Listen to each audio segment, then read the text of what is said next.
all these free trade agreements put us on a level playing field, so we've got to compete in every way, wages especially.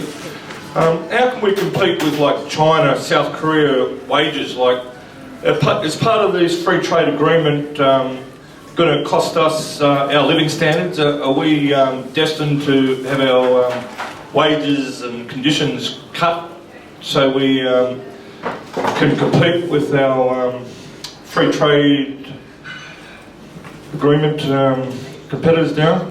And a couple other, the South Korean free trade agreement, do you think that was the final nail in the coffin for our car industry? And the Japanese car industry, do you believe our 20 billion a year sub-industry was put on offer as part of inducement? As global trade barriers are lowered and competitiveness increases, it does put pressure on wages. It also puts pressure on environmental standards, unless there is some mechanism in place to say that there will not be competition based just on lowering living standards and wages or lowering environmental standards. And that's why we argue that there must be, as part of trade agreements, enforceable labour rights and enforceable environmental standards. I don't think it's, in Australia and in most industrialised countries, we've had long periods of steadily increasing living standards, but now we're getting, in the global neoliberal era, we are now getting to a stage where we're told, we have to tighten our belts, we can't expect things to endlessly get better. And of course we've had the global financial crisis. So I'm probably getting off the topic here, but in brief, I think there is pressure unless there are global agreements to actually make sure that labour rights are respected and that people can increase their living standards. And I do think the China Free Trade Agreement is an example where our government has agreed to something which could put pressure on our living standards, because it's creating more enclaves of workers who don't have the same rights as local workers and who could be exploited. And we've just seen examples of that with the 7-Eleven examples, and before that even the people who are on holiday working visas. So we really have to fight to make sure that everyone who comes to Australia and works here has the same rights and has this access to the same working conditions as local workers do. Otherwise, we are getting into that spiral. With the car industry, I think this government made a decision, and in fact Joe Hockey made a statement in December last year to the Parliament saying we decided that we had to sacrifice the car industry in order to have free trade agreements with Japan and Korea. Now, to me, that is cutting off your nose to spite your face, because the jobs and skills that are lost with the loss of the car industry far outweigh any benefits that we're getting from mainly exporting more agricultural products to Korea and Japan. And I do think it's fairly obvious too that they made some sort of commitment about the Japanese submarines, which wasn't actually in the trade agreement, but it was obviously a sort of wink and a nod, which contradicted a promise they'd made before the election. So I do think that just at that area basis of actual living standards and trading goods, we have to be very vigilant that our governments don't give away too much in trade agreements, and that we've got to pressure them to, and it means pressuring this government and future governments to actually commit themselves to having enforceable labour standards and enforceable environmental standards in trade agreements. Arthur? In a sense, what you've asked is the classic question.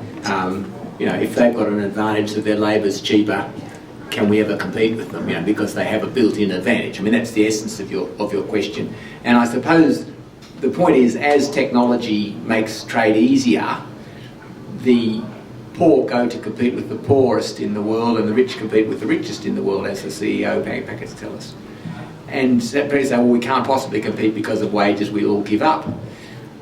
The thing that's against that is, if that was the case, why aren't clothes as cheap here as they are in China? Eh? I mean, if the production price is the same, if we're getting all our clothes from China, how come the markup on clothes here is around 1,000%? And I had a friend in the rag trade in New Zealand who was trying to manufacture in New Zealand, and he said that basically once they got the clothes for immensely cheaper than they had it before, they didn't lower the price, they just took the money. So there's a huge amount of fat there. And the Germans are still manufacturing cars and washing machines, and their cars and washing machines are the best, and they're still doing very well out of it, and they still have high wages. So the assumption that we all have to curl up and die because we have a higher wages cost is very convenient if you're lazy and stupid, really. I mean, you do have a harder job than if your wages are cheap, and certainly the government has this doctrine that if you push the wages down, everything will be easy. But in fact, you can actually run reasonable wages, and it's a question of equity. And if you look at the distribution of the profit of each dollar that the consumer puts in, there's no reason why that has to completely always continue to favour the guy at the top of the tree as opposed to the guy at the bottom of the tree. And it's a bit of a disgrace that BlueScope, that owns the iron ore and the coal and the limestone, at the end of a railway line for two of those commodities and a close shipping distance for the iron ore, still says, oh dear, we can't compete in what's a highly mechanised process anyway. And it really does show, I think, that the top end who say, oh, well, the workers have to suffer, really ought to look at what they're doing. How much interest is Vietnam showing in joining this Transpacific deal? I find it, well, is it being critical, or is it uncritically accepting the terms? I find it disappointing that a country that won a war against the United States to avoid the domination that comes from its big corporations, that won the war with the help, of course, of anti-war activists all over the world, would uncritically go into it. I think Vietnam is caught in the geopolitical trap. The reason they're in the TPP is because they fear China. And this is a criticism of the way China's been behaving in that part of the world in terms of territorial ambitions over the islands and so on. So, but I should say that from my knowledge of how they've behaved in the negotiations, they have pushed very hard on the medicines issue, because it's really going to hurt them, being such a poor country. And also they're hoping to get access for their textile, clothing and footwear into the US market, and that's proving very difficult for them because the US, I won't go into it, but they are using all sorts of technical tricks to deny access. And so I think that the Vietnamese will be hard-headed in the end if they don't get the market access. But I'm very much afraid they've made a political decision that it's in their strategic interest to be seen to have the US as a friend in the context of their contest with China over the island territories. Interested in some of the mechanism of how these negotiations take place. We have a Mr. Rob as the government man. Is he in both the Trans-Pacific and the China deals? I mean, I wouldn't trust him to get the weekend shopping. We've got Malcolm Turnbull, who spends most of his time checking on Q&A and has no knowledge of national broadband. Have we got the wrong people in the wrong place? Yeah. And is it just a lawyer fest, all these things, 90% of which is ignorance, and where do we go from here? Well, the way the negotiations work is that the ministers meet at the beginning and sort of set the parameters, and then the actual nitty-gritty negotiations are done by officials from each country. So in our case, it's officials from the Department of Foreign Affairs and Trade, and they are professionals with some experience, but they take their orders from the minister. And then the ministers meet only periodically to make the big decisions about the directions, or in this case, we're coming near to the end, so they're supposed to make the final trade-offs and the final decisions. The danger is that they'll decide, for instance, to trade off, you know, give some concession about medicine monopolies in return for a bit more access to the sugar market. And I'm afraid Mr. Robb is a bit inclined in that direction, partly because he has a background in the National Farmers Federation, but also just that's the record of Conservative governments. But because of the movement against the TPP, a lot of these ministers haven't been able to make those concessions because of the publicity about it and so on. They've had to come out and say, oh no, we won't give up. We won't make concessions on medicine. So we've got to keep that pressure up. I should also have said that the Americans are in a bit of a cleft stick because they've passed their deadline for keeping the TPP out of the presidential election race. And it's quite possible that if there isn't a decision in November, that the TPP will kind of go into the deep freezer because the Americans, it's so unpopular in America that neither side of politics wants it to be debated in the Congress during the presidential race. So we are winning, we are delaying it, and we've got to keep pushing our negotiators and ministers to say no, and we've got to, the Americans are pushing their people as well, and in all the other TPP countries we do communicate with the movements in other countries. So there is a chance of knocking it over, or at least putting it into the deep freeze until what will be 2017, and that could mean that it doesn't happen. Concerning vitamin pills and other health supplements, in recent years, particularly as big companies who aren't even in the health business, at least to start with, like May Nicholas and so on, there's been certainly cases, a lot of these tablets and so on, which have got quite a lot of increasing percentages of filler material.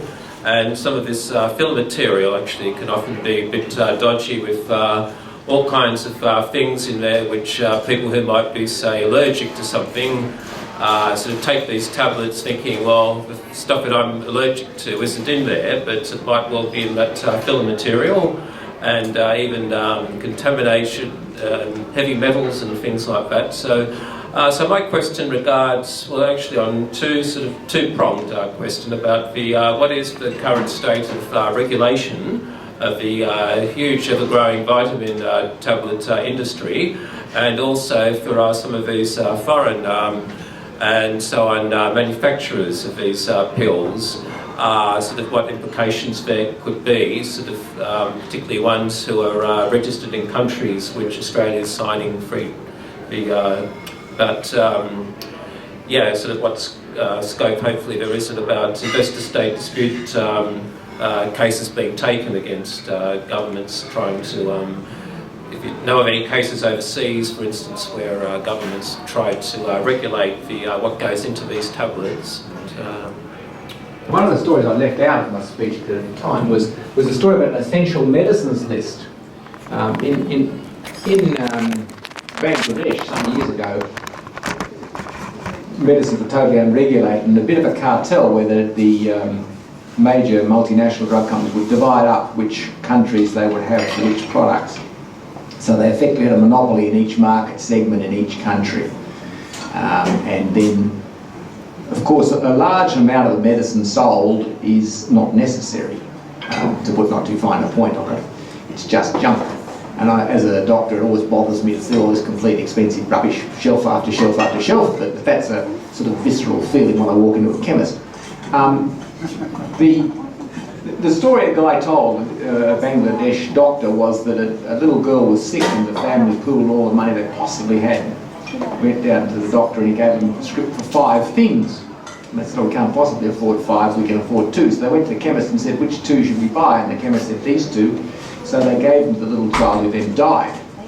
And eventually it was checked up, and it turned out that he'd given them the 2 with the highest markup.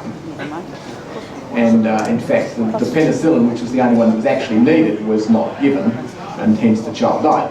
And the doctor involved in this then put together a list through the Bangladeshi National Medical Association, a list of drugs that were what they called essential drugs. I think it had 130 on it, it's now got 170 when I checked yesterday. And the drug companies totally resisted that. The minister being told you can't put that list out was very insulted, so he put the list out to save face, and the medical doctors all said, well look, we will give publicity to this list, we will put this list everywhere in our surgery, and we will... Because they don't really care whether the drug works or not, you see. The question is whether they can sell it or not. And you see all these ads for drugs which say, you know, here is a big health problem, here is a new drug, ask your doctor. In other words, it's on prescription.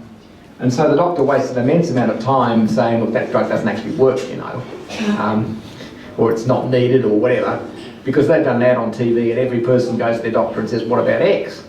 So, and yet when they talk about the research, of course, a disease like malaria, which doesn't have very many rich people getting it, has had very little research considering how important it is at a global level. So this idea that private research is going to fix all the problems is a nonsense. And vitamins, I mean, basically the effect of most vitamins is to make your urine expensive, basically. I mean, that's the greatest single effect of vitamins. But, you know, not many people are going to say so. And a lot of the drugs that are quite unnecessary are being marketed. Now, the criticism of the also ingredients, if you want to call that, have been of, particularly in the vaccines, they've said that these elements in the vaccines have given people autism and stuff. I'm a bit suspicious of this sort of stuff. Mostly I think it's pretty harmless. It's mostly some sort of starches in order to make a tablet a convenient size or shape or whatever. I suspect that it's not a big issue actually, but I'm not saying that. Toxic.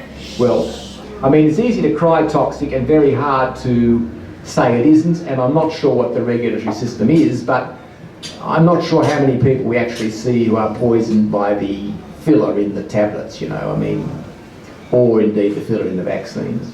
I'm not sure that it's a big problem, but I don't have any evidence for that statement except, you know, what I've seen myself, which is not, you know, a scientist would say that's not good evidence. I found out there's a wonderful phrase that overseas marketers use to refer to Australia because of the margins they can charge you for the product you're talking about. It's Treasure Island. I hadn't heard that one before.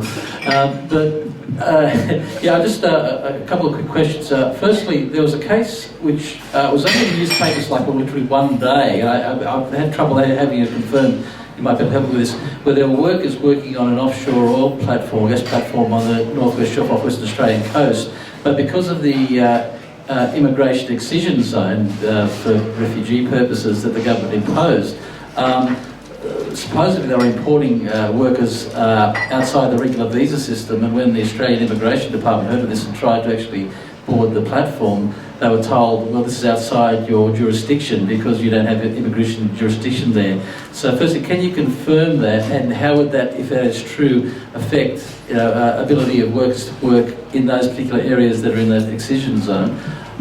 And secondly, in terms of another area that hasn't been discussed much, is tax, and we know how much the foreign corporations are avoiding their tax obligations in Australia.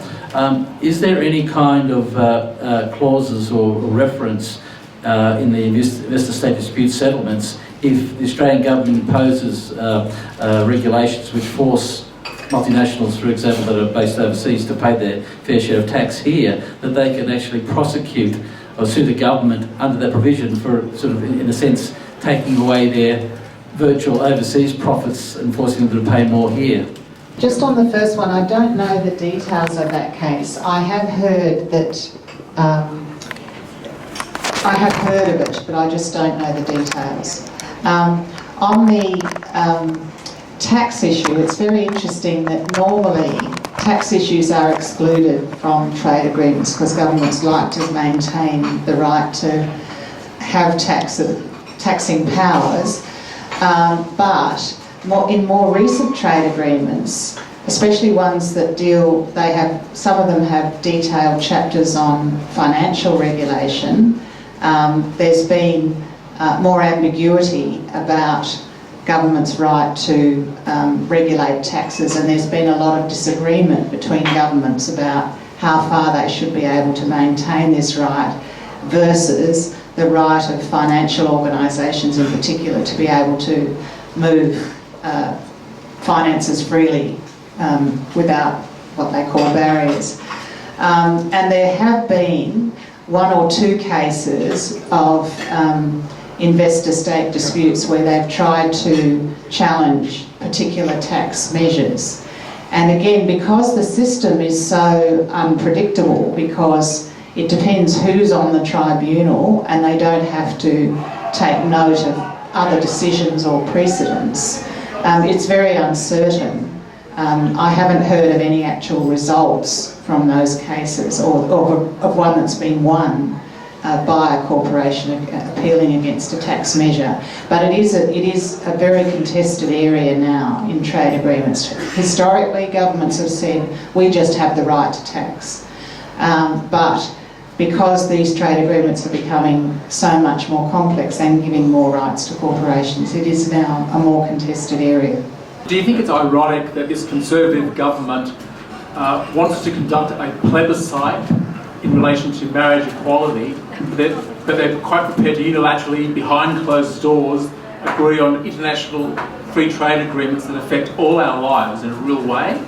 And do you feel that the TPP and other free trade agreements facilitate the emergence of a corporate state built to ensure that policy in the entire national system functions for the purpose of the profit of transnational corporations at the expense of the 99+%, where conditions are raced to the bottom, where we lose everything that we've fought for over a century? Labour conditions, wages, social security, the real danger of that.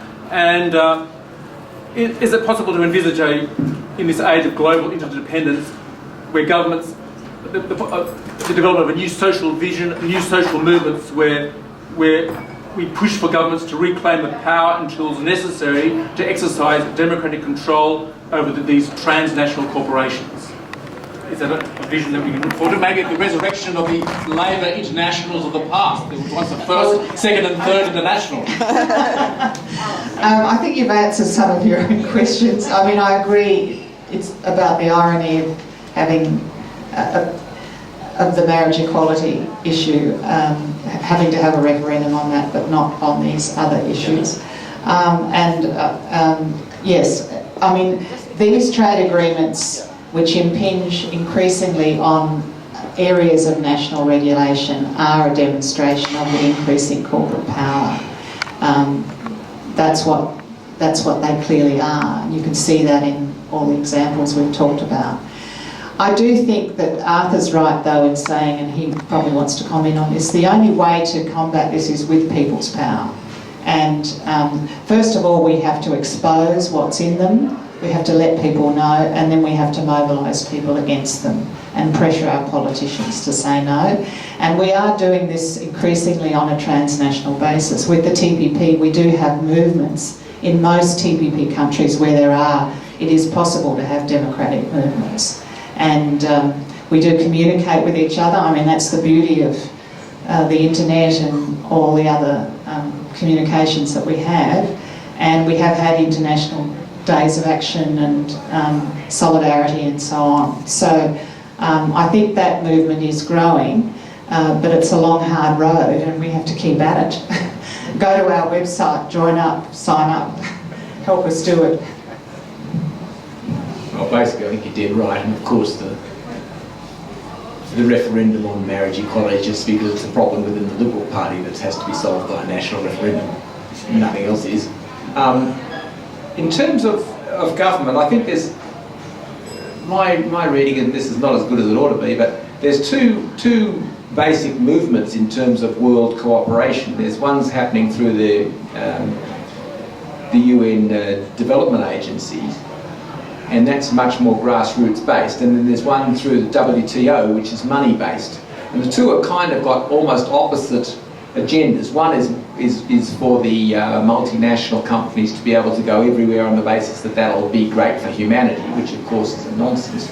And the other is in terms of getting aid across in a sensible fashion. And the two are working sort of at opposite ends from the same agency.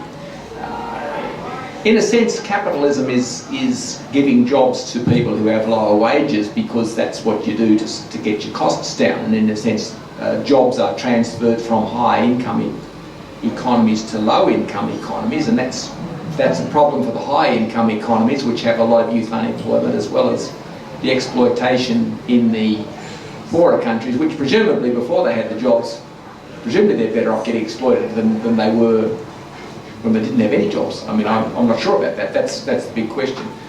The question, I think, is with all the refugees running around everywhere across the Mediterranean, is part of the fact that the gap between rich and poor is growing, and the knowledge of the gap between rich and poor is growing, and the ability to cross the border is growing. So in a sense, we have the problem.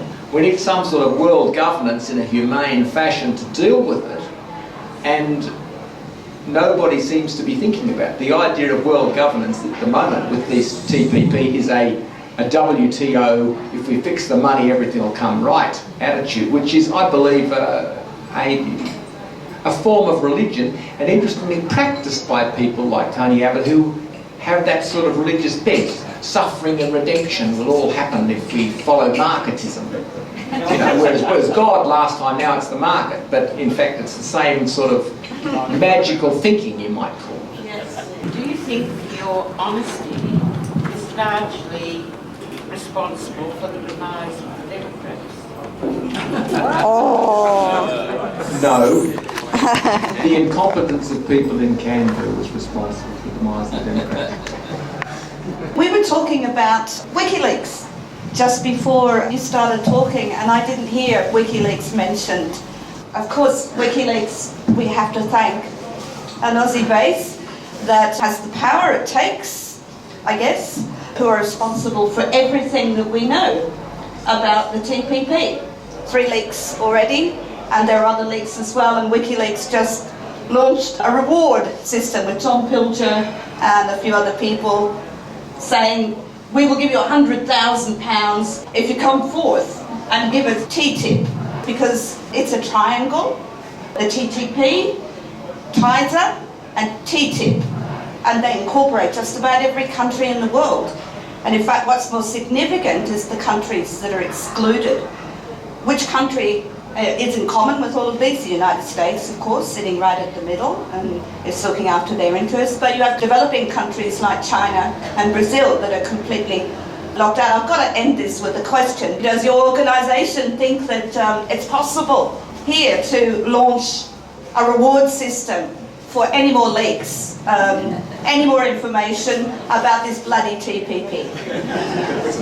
Well, yeah, we don't have the money to offer a reward, but WikiLeaks has done a good job. I should say, to be fair, that they've only been doing it for a couple of years, and before that there were organisations like the Electronic Frontiers who leaked various documents. So it's not only WikiLeaks, but it is thanks to leaks that we have as much information as we do about some of the chapters of the TPP.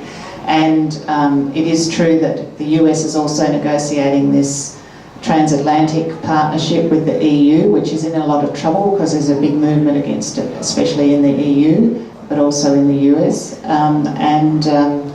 The Trade in Services Agreement is really a cartel of the richer countries who export services, who want to have an agreement which will suit the global services companies who want to commodify and commercialise not only finance and telecommunications and all the other, what we think of as sort of commercial services, but also health and education and more essential services.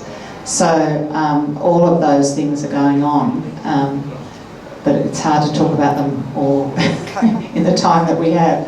But I agree with you that that there's a pattern there, and what they're trying to do is a lot of the poorest countries are excluded from all these agreements, and what they're trying to do is the richer countries set the rules, and then other people will just have to sign up.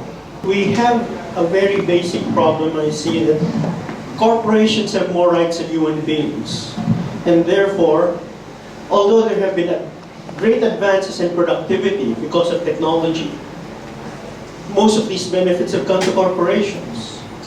And when it comes to rights, it looks like corporations even have more rights to their future earnings than human beings have to their health and to their lives. And if we ignore that supremacy, even if we manage to block the TPP, new legislations, new global legislations and frameworks will come out and take its place. So my question will be this: isn't it time that we assemble our efforts to take this strange corporate supremacy when it comes to rights to the international courts of justice, so that we can make it final once and for all that humans have more rights over corporations? Yeah. So that humans have more rights to their lives and health, and laborers have more rights to their wages than the corporations have to their profits. Yes, I think that's very well put. I do think there's an ongoing battle globally between the whole idea of human rights and actually being able to exercise those rights in the face of corporate power. And we have to keep invoking human rights and asserting them in all of these battles in the way that you've just outlined. When corporations were set up, and I didn't know this till I did political economy, they were actually set up because individuals and individual families were thought not to have enough capital to actually optimise the new technologies, and that the idea of a corporation was they could then collect money in a bigger context and do bigger things. So the idea was that they would be a better entity in order to improve industrial production and so on. And then of course the registration of them was taken down as countries competed for that. So Delaware was where it was cheapest to register one of these things. And so the regulation, the one with the least regulation and the least fees, ended up registering the corporations. But the corporations then had to have at least as many rights as the individual, because of course they were only really replacing an individual. But as time has evolved, I believe, the corporation becomes such a big entity that no person in it takes any responsibility for anything. So it becomes like a financial monster that does whatever's in its financial interest, and whatever people get in the way, as you say, it's ridiculous. This financial entity has more rights than the people it's chewing.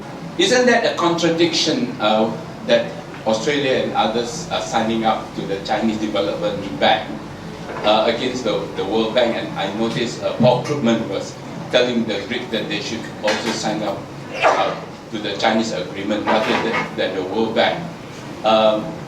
What are your views on that? And the other thing is that will we have our plain packaging if it goes through, and also the cheap generic medicine from India if it should go through? And do you think that it will see the daylight, this whole thing about the Transpacific partnership? I don't know enough of the detail of this alternative to the World Bank that has been set up by an initiative from China, but that now it's been joined by a number of other countries, including Australia. I'm not sure how definitively different it will be. Hopefully it will have some criteria for lending to poorer countries which are better than historically the World Bank has been, but I just don't know enough about it to say that that'll be the case. So I think it's good to have some diversity in that space, but I just don't know enough about it to say that it will definitely be better. Just on the TPP, our plain packaging legislation is being challenged in two places under this investor right to sue clause in the Hong Kong-Australia trade agreement, and also through the World Trade Organisation by some governments who are actually being funded by the tobacco companies, like the Ukraine and so on. So both of those cases are ongoing. The passage of the TPP won't affect those cases. They'll just, whether the TPP gets passed or not, those cases will come to a judgment, and the estimation is that the WTO one hasn't got much legs, that those governments won't win, partly because most of them don't even trade much with Australia. They've been put up to it by the tobacco companies. The Philip Morris one, the ISDS one, is more dodgy because the tribunal's more dodgy, and we don't know what the outcome will be. Yeah, I'd agree with that. I suppose the difficult position for Australia is if we lose, do we then say, okay, well, we have to respect international tribunals, we'll trash our public health? That's the question. And of course, there's a big downside for saying we don't respect referees' decisions. Can I just say Australia wouldn't necessarily have to revoke the legislation unless they settled the case. If it depends on the tribunal's decision. If the company wins and they've claimed damages, then Australia would have to pay. If the company wins and says part of what we want is for you to revoke this legislation and we'll make a settlement with you whereby if you revoke the legislation you pay less, and the government would have to decide whether it would do that or not. I hope it wouldn't. But this is the whole problem with these cases. I mean, why should a government have to pay billions of dollars? First of all, millions to defend the case, and secondly, billions in compensation for a public health measure. So that concludes today's session at Politics in the Pub. So please join me in thanking the two speakers for the wonderful talk and the wonderful answers they gave to all of us.